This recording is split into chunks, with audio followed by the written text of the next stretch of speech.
العالمين والعاقبة للمتقين والصلاة والسلام على سيد الأنبياء والمرسلين محمد وعلى آله وأصحابه أجمعين أما بعد أعوذ بالله من الشيطان الرجيم بسم الله الرحمن الرحيم إن هذا القرآن يهدي للتي هي أقوم صدق اللہ العظیم۔ وہ معزز تھے زمانے میں مسلمان ہو کر، وہ معزز تھے زمانے میں مسلمان ہو کر، اور ہم خوار ہوئے ہیں تاریخ قرآن ہو کر۔ معزز سامعین کرام، نوجوانان ملت، یوں تو تمام آسمانی کتابیں کلام الہی کے نام سے مزین ہے،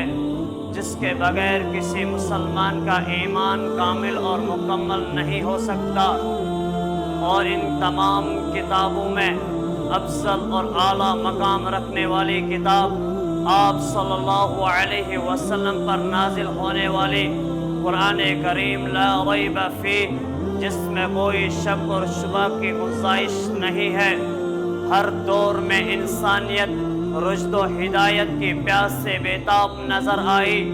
اور اپنے اپنے دور میں یہ کتاب انسانیت کو رشد و ہدایت کا آب حیات پلاتی رہی، جو پوری انسانیت کے لیے کافی نہ ہو سکا۔ تو اب رب کعبہ نے، جو رب ذوالجلال نے آپ صلی اللہ علیہ وسلم پر نبوت کا دروازہ بند کر دیا۔ اب آپ صلی اللہ علیہ وسلم کے بعد اب کوئی نبی آنے والا نہیں ہے۔ جب نبوت کا دروازہ بند کر دیا گیا، اب ایسی شریعت کی ضرورت تھی، اب ایسی تہذیب اور تمدن کی ضرورت تھی، اب ایسی سوسائٹی کی ضرورت تھی، اب ایسے معاشرے کی ضرورت تھی جو رہتی دنیا تک کے انسانوں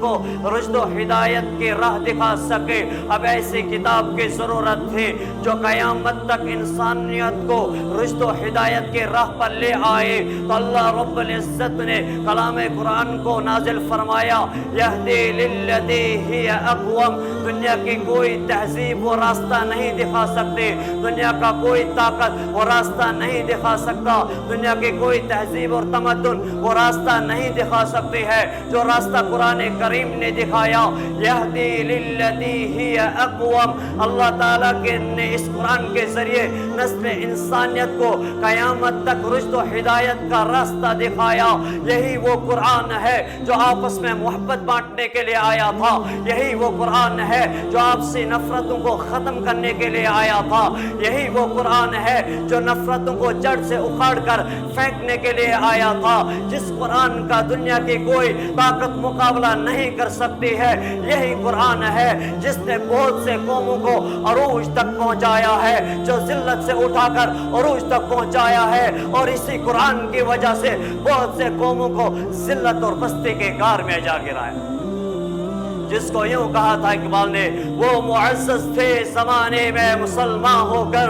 وہ معزز تھے زمانے میں مسلمان ہو کر، اور ہم خوار ہوئے ہیں تاریخ قرآن ہو کر۔ آج ہم اور آپ اسی سوسائٹی میں جی رہے ہیں کہ ہمارے اندر بھی یہ تڑپ ہے کہ ہمارا معاشرہ کیسے عدل اور انصاف پر چلے، لیکن ہمیں اس بات کی ضرورت ہے کہ ہم کتاب اللہ کی طرف رجوع کریں۔ اگر ہمارے زندگی کے اندر قرآن کریم کی تعلیم آ جائے، اگر ہم اسی راستے پہ چل پڑیں گے جو راستہ آپ صلی اللہ علیہ وسلم نے بتلایا تھا، جو راستہ قرآن کریم نے ہمیں دکھایا تھا، اگر ہم اس راستے کے مطابق اپنی زندگی گزاریں گے تو ہم اس دنیا کے اندر بھی کامیاب ہو جائیں گے، ہم آخرت کے اندر بھی کامیاب ہو جائیں گے۔ ضرورت یہ ہے کہ قرآن کریم نے جو تعلیم ہمیں دی ہے اس تعلیم کے مطابق ہم اپنی زندگی گزارے۔ آپ صلی اللہ علیہ وسلم نے جو طریقہ بتایا تھا اس طریقے کے مطابق ہم اپنی زندگی گزارے۔ ہماری زندگی کے اندر اگر دوری طریقے سے وہ طریقہ آ جائے جو آپ صلی اللہ علیہ وسلم نے بتلایا تو ہم اس دنیا کے اندر کامیاب ہو جائیں گے اور آخرت کے اندر